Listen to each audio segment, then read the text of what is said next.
अस्सलामुअलैकुम dear students, welcome कहती हूँ मैं आपको basic grammar tenses lesson number 3 में, जहाँ आप सीखने वाले हैं फ्यूचर सिंपल या फिर फ्यूचर इंडेफिनिट टेंस के बारे में, इसके स्ट्रक्चर के बारे में, इसके फॉर्मूला के बारे में और ये कि इसको आपने किस तरह से अप्रोप्रिएट वे में यूज़ करना है। तो बढ़ते हैं वीडियो की तरफ।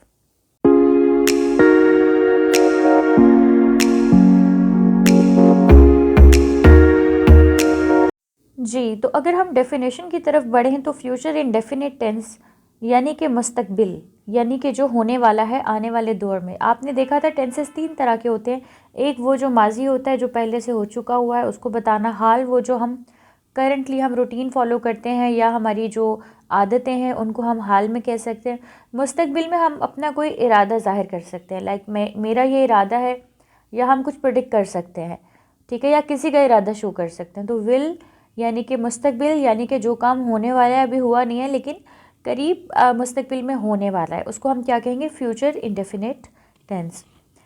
इसको फ्यूचर सिंपल टेंस भी कहा जाता है, ठीक है। फ्यूचर इंडेफिनिट टेंस का ही दूसरा नाम क्या है? Future simple tense. ये किस लिए इस्तेमाल होता है? It is use to express an action that will occur in the future. एक ऐसा काम जो मुस्तकबिल में होगा, अभी हुआ नहीं है, हो सकता है वो करीब मुस्तकबिल में हो सकता है वो बाद में हो, लेट हो, लेकिन जो भी काम फ्यूचर में होने वाला हो उसके बारे में बताने को हम, उसके लिए हम कौन सा टेंस इस्तेमाल करेंगे? यस, फ्यूचर इंडेफिनिट टेंस या फिर फ्यूचर सिंपल टेंस। इसके स्ट्रक्चर और फॉर्मूला की तरफ अगर हम बढ़ें तो स्ट्रक्चर और फॉर्मूला इसका क्या है? सिंपल। सब्जेक्ट यानी कि काम करने वाला, यानी कि आई, वी, दे, शेल, ही वगैरह वगैरह, ठीक है।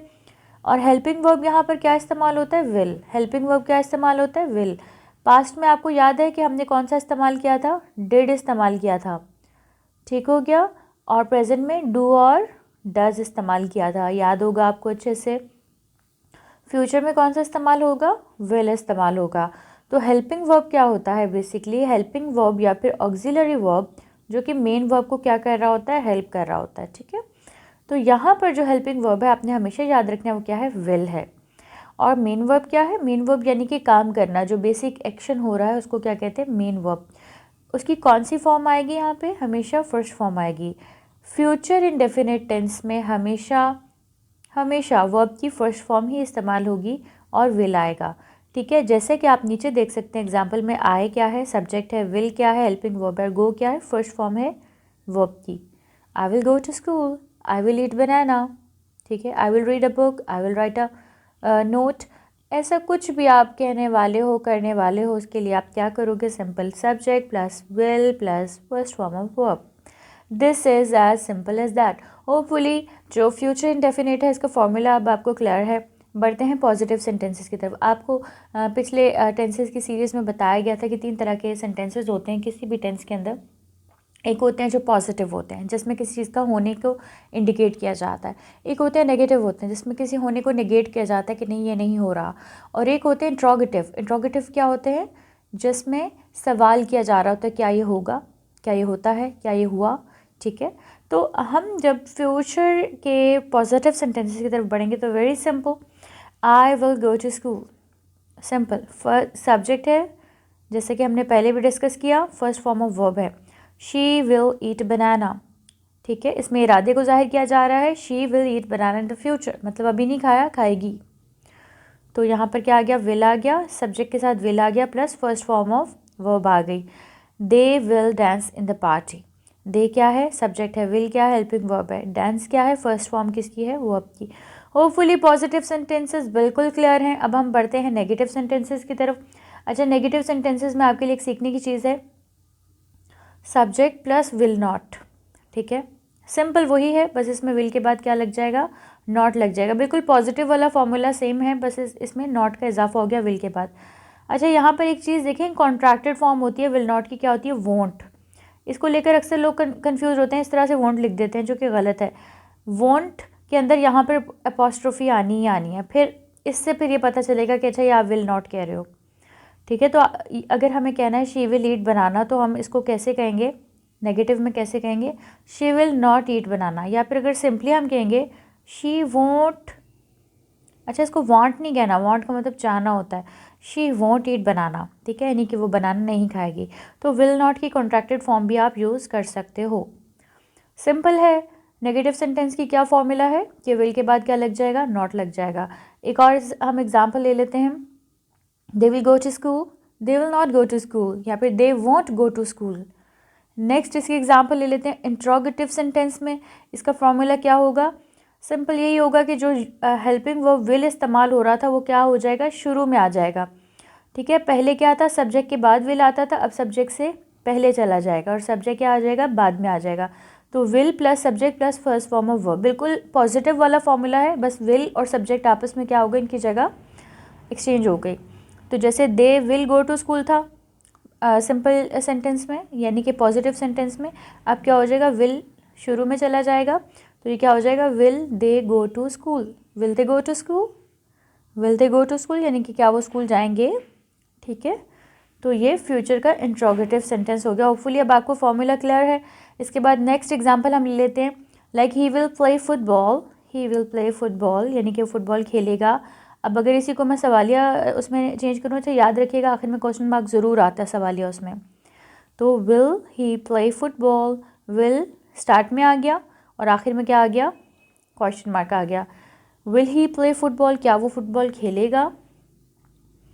अच्छा, एक होते हैं नेगेटिव इंट्रोगेटिव सेंटेंस, यानी कि किसी चीज़ का ना होना पूछा जा रहा है तो होता है कि क्या नहीं होगा ये। जैसे will he not play football, क्या वो फुटबॉल नहीं खेलेगा, ठीक है। Will it not rain today, क्या आज बारिश नहीं होगी। तो यहाँ पर क्या हुआ, आपने देखा सिंपल वही है, बस इसमें सब्जेक्ट के बाद क्या लग जाएगा, नॉट लग जाएगा। सब्जेक्ट के बाद क्या लग जाएगा, नॉट लग जाएगा। बाकी सेम इंट्रोगेटिव सेंटेंस का ही फॉर्मूला है, इसमें सब्जेक्ट के बाद नॉट लग जाएगा। अच्छा, यहाँ पे कुछ सेंटेंसेस के एग्जांपल आपके सामने रखी हुई हैं, आप इनको देखें। They will walk on the beach tomorrow, कल वो बीच पर वॉक करेंगे। I will meet her when she will come to London, जब वो लंदन आएगी तो मैं उससे मिलूंगी। अच्छा, इसमें आप देखें किसी चीज़ का मुस्तकबिल में होना जाहिर किया जा रहा है, बहुत क्लियरली इरादा जाहिर किया जा रहा है। He will go to Paris for 2 days, ठीक है, वो 2 दिन के लिए पेरिस जाएगा। We will see him next Sunday, हम उसको नेक्स्ट संडे देखेंगे। Will you visit your grandfather next month, क्या तुम अपने ग्रैंडफादर को मिलने जाओगे नेक्स्ट मंथ। यानी कि इसमें किसी चीज़ के होने का मुस्तकबिल के बारे में पूछा जा रहा है कि ऐसा होगा। Won't she study for the exam, will she not study for the exam भी हो सकता है कि क्या वो एग्ज़ाम के लिए नहीं पढ़ेगी। We will not enjoy the trip in this weather, हम इस वेदर में इन्जॉय ट्रिप को इन्जॉय नहीं करेंगे। या हम इसको और किस तरह से कह सकते हैं, इसको कमेंट बॉक्स में बताएं। कॉन्ट्रैक्टेड फॉर्म में अगर हम इस सेंटेंस को लिखें तो हम कैसे लिखेंगे, इसको कमेंट बॉक्स में बताएं। होपफुली आज का लेसन आपको पसंद आया। आखिर में हम इसको थोड़ा सा सम अप कर लेते हैं कि किस तरह से इनका आपस में कंपैरिजन होता है 3 तरह के सेंटेंसेस का। पॉजिटिव सेंटेंस है, लेट्स से कि I will go to school, तो इसका नेगेटिव क्या होगा, I will not go to school. और इसी का इंट्रोगेटिव क्या होगा, will I go to school, ठीक है। I will go to school, I will not go to school, या I won't go to school, will I go to school. अगर दूसरा सेंटेंस लें, he will write a letter, वो एक letter लिखेगा। He will not write a letter और he won't write a letter. उसके बाद होगा will he write a letter, क्या वो लेटर लिखेगा। दे विल ईट आइसक्रीम, वो आइसक्रीम खाएंगे। They will not eat ice cream, वो आइसक्रीम नहीं खाएंगे। इसको हम और किस तरह कह सकते हैं, दे वोंट ईट आइसक्रीम। और आखिर में क्या है, विल दे ईट आइसक्रीम, क्या वो आइसक्रीम खाएंगे। तो ये हमने कंपैरिजन किया कि किस तरह से पॉजिटिव सेंटेंस कंस्ट्रक्ट होते हैं, किस तरह से नेगेटिव कंस्ट्रक्ट होते हैं और किस तरह से इंट्रोगेटिव कंस्ट्रक्ट होते हैं। होपफुली आज का लेसन आपको बहुत पसंद आया। आज के लेसन में आपने सीखा फ्यूचर इंडेफिनिट टेंस का इस्तेमाल या फिर फ्यूचर सिंपल टेंस का इस्तेमाल, कि किस तरह से इसको आप अपनी लाइफ में इस्तेमाल करते हुए अपनी ज़िंदगी में इम्प्लीमेंट करते हैं और अपनी इंग्लिश की जो आपकी ग्रामेटिकल एरर्स हैं उनसे बचने की कोशिश करते हैं। फार्मूला को सही जगह पे इस्तेमाल करते हैं। अब आपको विल नॉट की कॉन्ट्रैक्टेड फॉर्म का भी पता चल गया कि आप वो इस्तेमाल कर सकते हैं। और अगर आपके जहन में कोई भी कन्फ्यूजन थी इस टेंस को लेकर पार्टिकुलरली, तो वो अब दूर हो चुकी है। और उम्मीद करती हूँ कि आप लोग साथ साथ नोट्स ज़रूर लेते हैं, ताकि ये सारे कॉन्सेप्ट्स जो आप FA के प्लेटफॉर्म से सीख रहे हैं, ये लाइफ टाइम आपकी उसका हिस्सा रहें, लैंग्वेज का हिस्सा रहें, और आप इंग्लिश को अच्छे से प्रैक्टिस कर सको ज़्यादा कॉन्फिडेंस के साथ। इंशाल्लाह अपना बहुत ख्याल रखिएगा। मिलते हैं नेक्स्ट लेसन में। अल्लाह हाफ़िज़।